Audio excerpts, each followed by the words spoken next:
Hapana. Yaani kumpenda kote kule. Hapana. Hicho ndo kilio ambacho mkuu mnakisikia kutoka kwa msanii yule wa muziki wa Singeli.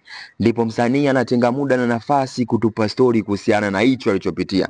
Msanii anatuambia bwana, kuna siku alikuwa anatoka katika mishe zake kutembea huku na huku, akafika kwa Sadari au Pusha. Kawaida bwana, watoto wa kiume kuna wale wapambanaji wakishatoka mishe zao wanapitia kwa watu wao ambao wale wachukue vitu vyao. Sasa alipofika pale kwa Pusha au Sadari, alifika na mpenzi wake bwana. Alipofika kawaida yule Pusha akamshangaa, mimi mwanangu sijamzoea hivi, leo imekuaje kuaje leo kani surprise. Jamaa alipofika msanii yule bwana akamwambia yule Pusha, "Oya Pusha, shemeji yako umemwona huu? Vipi, hem toa comment zako. Kanyoka au kanini?" Pusha tena akamwambia, "Mwanangu msanii, katika watu wako wakali au wanawake wako wazuri, huyu ni bonge la demu mwanangu. Yaani kila kitu, kila sekta kikamilika." Msanii alipoona yule akapata bichwa bwana. Msanii anatuambia bwana, baada ya pale akamchukua demu wake yule akaenda naye ghetto.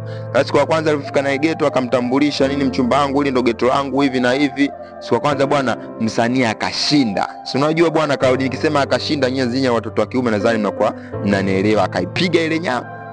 Kesho yake sasa jamaa akamwacha yule mke wake mule ndani.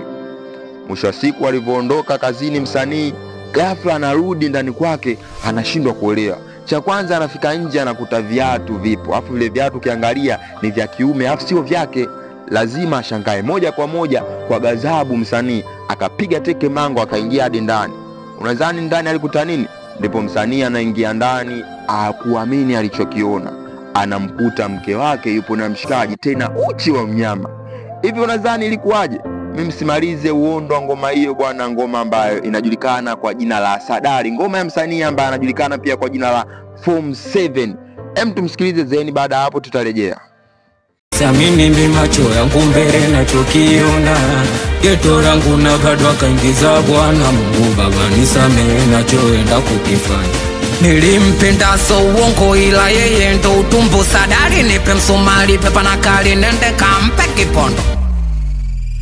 Sadari nipe msumari pepa na kali niwashe kitu niweze kukupa story. Hivi kwa hapo ulipomsikiliza msanii huyo, tukio hilo ambalo yeye amehadisia, swali ambalo nakuuliza, hivi ukikutana na hali kama hiyo wewe ungechukua jukumu gani? Na kama vipi, ulishakutana na hali hiyo ukachukua jukumu gani?